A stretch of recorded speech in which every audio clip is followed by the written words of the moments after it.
नमस्कार, आप देख रहे हैं भागलपुर न्यूज नेटवर्क। बिहार में इस वक्त एक ऐसा मुद्दा चर्चा के केंद्र में है जिसका सीधा असर आम जनता से लेकर बड़े निर्माण कार्यों तक पड़ रहा है, और वो है बालू घाटों की नीलामी में हो रही देरी।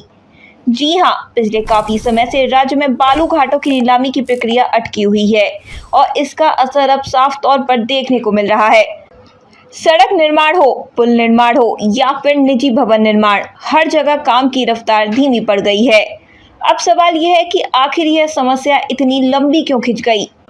दरअसल इसकी सबसे बड़ी वजह है पर्यावरणीय मंजूरी की जटिल और धीमी प्रक्रिया। बालू घाटों की नीलामी के लिए सिर्फ प्रशासनिक अनुमति ही नहीं बल्कि पर्यावरण विभाग से भी कई स्तरों पर मंजूरी लेनी होती है। इसमें दो अहम प्रक्रिया होती हैं, CTE यानी कंसेंट टू एस्टेब्लिश और CTO यानी कंसेंट टू ऑपरेट।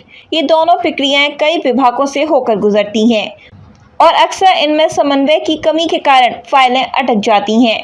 यही वजह है कि नीलामी की पूरी प्रक्रिया महीनों तक लटक जाती है। अगर आंकड़ों पर नजर डालें तो बिहार में कुल 463 बालू घाट चिन्हित किए गए हैं, लेकिन अब तक सिर्फ 360 घाटों की ही नीलामी हो पाई है। बाकी घाटों पर अब भी कागजी प्रक्रियाओं में उलझते हुए हैं। इसका सीधा असर क्या हुआ? बाजार में बालू की कमी, कीमतों में भारी उतार चढ़ाव और निर्माण कार्यों में देरी। छोटे ठेकेदारों से लेकर आम लोगों तक हर कोई इस समस्या से जूझ रहा है, लेकिन अब सरकार ने इस पूरे मुद्दे को गंभीरता से लिया है। उप मुख्यमंत्री शहर खान और भूतत्व मंत्री विजय कुमार सिन्हा ने स्पष्ट निर्देश दिए हैं कि पर्यावरणीय मंजूरी की प्रक्रिया को सरल और समयबद्ध बनाया जाए। उन्होंने साफ कहा है कि जब तक मंजूरी की प्रक्रिया आसान और पारदर्शी नहीं होगी तब तक नीलामी में देरी और उससे होने वाले आर्थिक नुकसान को रोका नहीं जा सकता। यानी अब सरकार सिर्फ समस्या की पहचान ही नहीं कर रही है बल्कि उसके समाधान की दिशा में ठोस कदम भी उठा रही है। सरकार ने संबंधित विभागों को निर्देश दिया है कि आपसी तालमेल बेहतर किया जाए और सभी जरूरी अनुमतियां तय समय सीमा के भीतर जारी की जाएं। इसके साथ ही प्रक्रिया में पारदर्शिता लाने पर भी जोर दिया गया है ताकि किसी भी तरह की अनियमितता या देरी की गुंजाइश खत्म हो सके। एक और महत्वपूर्ण कदम यह उठाया गया है कि राज्य सरकार ने केंद्र के पर्यावरण, वन एवं जलवायु परिवर्तन मंत्रालय को पत्र लिखकर इस प्रक्रिया को सरल और तेज करने का अनुरोध किया है। सरकार चाहती है कि केंद्र और राज्य के बीच बेहतर समन्वय बने ताकि लंबित मामलों को जल्द निपटारा हो सके। अब अगर यह प्रक्रिया सही तरीके से लागू होती है तो इसके कई बड़े फायदे हो सकते हैं। सबसे पहला फायदा, राज्य के राजस्व में बढ़ोतरी। बालू घाटों की नीलामी से सरकार को बड़ी मात्रा में राजस्व प्राप्त होता है जो विकास योजनाओं के लिए बेहद जरूरी है। दूसरा फायदा, निर्माण कार्यों में तेजी। अभी कई प्रोजेक्ट सिर्फ बालू की कमी के कारण रुके हुए हैं। अगर आपूर्ति बढ़ती है तो इन परियोजनाओं को नई गति मिलेगी।